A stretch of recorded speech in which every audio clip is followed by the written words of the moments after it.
दरवाजा बार बार हिल रहा होता है। बाहर कुछ है जो लकड़ी पर धीरे धीरे नाखून घसीट रहा है, जैसे वो चाहता हो कि एलिस उसकी हर आवाज सुने। एलिस दीवार से सटी खड़ी होती है। उसके हाथ कांप रहे होते हैं। उंगलियों से खून टपक रहा होता है, लेकिन यह खून उसका नहीं होता। अचानक दरवाजा हिलना बंद हो जाता है। चारों तरफ सन्नाटा छा जाता है, और यही सन्नाटा उस शोर से भी ज्यादा डरावना होता है। लेकिन कहानी यहां से शुरू नहीं होती। यह शुरू होती है 3 दिन पहले एक किचन में हुई लड़ाई से, और दो शब्दों से जो एलिस कभी वापस नहीं ले पाएगी। एलिस और विल शादीशुदा हैं। दोनों के बीच झगड़ा हो रहा होता है। यह उनकी पहली लड़ाई नहीं होती, और शायद आखिरी भी नहीं, लेकिन इस बार ऐसा ही होता है। एलिस गुस्से में विल से कहती है, जाओ नर्क में। विल गुस्से में दरवाजा पटक कर गाड़ी लेकर निकल जाता है। रात के सन्नाटे में उसकी गाड़ी की हेडलाइट्स अचानक एक औरत पर पड़ती है, जो सड़क के बीचों बीच खड़ी होती है। विल गाड़ी मोड़ने की कोशिश करता है, लेकिन गाड़ी पलट जाती है और आग पकड़ लेती है। मरने से पहले वह औरत उसके पास झुककर मुस्कुराती है। उसका नाम जेसिका है, लेकिन अब वह इंसान नहीं रही, वह एक डेडाइट बन चुकी है। और अपने आखिरी शब्दों में वह विल को एक बात बताती है जो उसकी मौत के बाद भी जिंदा रहेगी। अब उसका पूरा परिवार निशाने पर है। एलिस को इसमें से कुछ भी पता नहीं होता। उसे बस इतना पता है कि उसका पति मर चुका है, और आखिरी बात जो उसने उससे कही थी वह थी, जाओ नर्क में। अब उसे विल के परिवार का सामना करना है। दुख किसी भी घर को अजीब बना देता है। यह लोगों को इस तरह चुप कर देता है कि वह चुप्पी भी जोर से चीखती महसूस होती है। विल का भाई जोसेफ खुद को कमरे में बंद करके पुरानी नोटबुक्स और टेप रिकॉर्डिंग्स खंगाल रहा होता है। वह रिसर्च जो उनके दादा ने पीछे छोड़ी थी, जंगल में दबी किसी पुरानी और खतरनाक चीज के बारे में। जोसेफ की गर्लफ्रेंड थिया उसकी फिक्र करती है। दादी पॉली दुआ करती रहती है। माँ सुजन परिवार को जोड़े रखने की कोशिश करती है।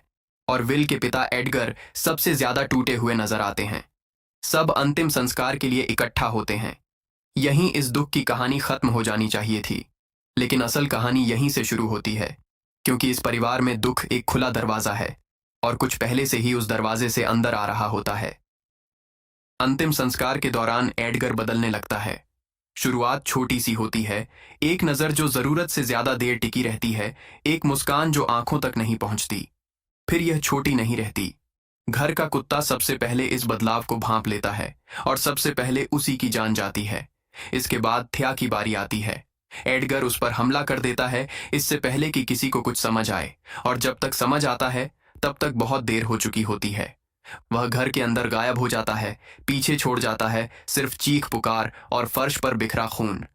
उधर अटारी में जोसेफ को आखिरकार वह चीज मिल जाती है जिसे उसके दादा ने पूरी जिंदगी ढूंढा था, कंधेरियन डैगर, एक प्राचीन हथियार। नोट्स के मुताबिक यही एकमात्र चीज है जो किसी डेडाइट को हमेशा के लिए खत्म कर सकती है, लेकिन उसे अभी अंदाजा भी नहीं है कि उसे इसकी कितनी सख्त जरूरत पड़ने वाली है। एक एक करके पूरा घर खुद के खिलाफ हो जाता है। दादी पॉली, जो कुछ देर पहले तक खाने की मेज पर दुआ मांग रही थी, अब वह पॉली नहीं रहती। वह अब एडगर के साथ मिल जाती है, और दोनों मिलकर सुजन को तोड़ने में लग जाते हैं, बिल्कुल वैसे जैसे पानी धीरे धीरे पत्थर को घिसता है। कुछ घंटे पहले जो परिवार एक दूसरे से प्यार करता था, अब वही परिवार एक दूसरे के लिए सबसे बड़ा खतरा बन चुका होता है। असली डरावनी बात यही है, यहाँ राक्षस किसी अजनबी का चेहरा नहीं पहनते, वो उन्हीं लोगों के चेहरे पहनते हैं जिन पर आप सबसे ज्यादा भरोसा करते हैं। एलिस, जो इस घर में बाहरी है, जो सबसे कमजोर मानी जाती थी, वही इकलौती इंसान निकलती है जो अभी भी साफ सोच पा रही होती है। जब पूरा परिवार टूट रहा होता है, एलिस पलटवार करना शुरू कर देती है। जोसेफ भी पजेस हो जाता है, कैमरे से दूर, चुपचाप, ठीक वैसे ही जैसे सबसे बुरी चीजें अक्सर होती हैं। एक पल पहले तक वह एलिस के साथ होता है, अगले ही पल वह नहीं रहता। अब एलिस लगभग अकेली रह जाती है, एक ऐसे घर में जहां हर चेहरा उस परिवार का है जिससे वह अभी प्यार करना सीख ही रही थी। वह डैगर उठा लेती है। इसके बाद जो होता है वह आसान नहीं होता, साफ सुथरा नहीं होता। जिस भी डेडाइट को वह मारती है, वह अब भी किसी के पिता, किसी की दादी, किसी के भाई जैसा दिखता है। जो घर उसके पति की मौत के बाद सुकून देने वाला था, वह सुबह होते होते एक कत्लगाह बन चुका होता है। वह जलाती है जो जलाना जरूरी होता है, वह काटती है जो काटना जरूरी होता है, और इस सब के बीच कहीं उसका दुख गुस्से में बदल जाता है, और गुस्सा सिर्फ जिंदा रहने की जिद में। रात खत्म होते होते घर में सिर्फ एलिस बचती है। लेकिन एक बात है जो ज्यादातर लोग पहली बार में नहीं पकड़ पाते। पॉली की मौत की कभी पुष्टि नहीं होती। आखिरी बार उसे घिसटते हुए देखा जाता है, चलते हुए नहीं, घिसटते हुए। एक टांग गायब है, फिर भी वह जिंदा है, उस तरीके से जिस तरह एक डेडाइट जिंदा रहता है। और यही एक अधूरा सिरा है जिस पर अब पूरी फ्रेंचाइजी टिकी हुई है, क्योंकि क्रेडिट्स के बीच में कैमरा एक बार फिर पॉली को ढूंढ लेता है। पॉली अंधेरे में सड़क किनारे खुद को घसीट रही होती है। एक गाड़ी रुकती है।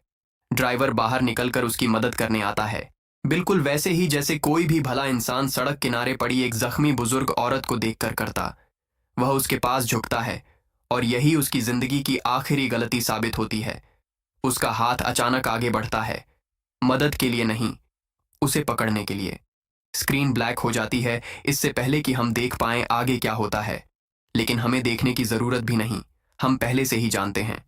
तो जिस औरत ने कहानी की शुरुआत अपने पति से जाओ नर्क में कहकर की थी, वही औरत अंत में इकलौती जीवित बचती है उस घर से जो उसे नर्क में ही खींच ले जाना चाहता था। और जो कहानी 20 मिनट पहले खत्म होती दिख रही थी, वह अब फिर से खुल जाती है, बिना टांगों के हाईवे पर घिसटते हुए, बिना रुकने के किसी इरादे के। असली सवाल यह नहीं कि एलिस बचती है या नहीं, वह बचती है। असली सवाल यह है कि पॉली अब आगे क्या बनेगी, किसका शरीर छीनेगी और उसे रोकने से पहले वह कितनी दूर तक निकल जाएगी। क्योंकि इस घर में, इस परिवार में, इस फ्रेंचाइजी में दुख एक दरवाजा खोल देता है, और एक बार खुल जाए तो वह दोबारा कभी बंद नहीं होता।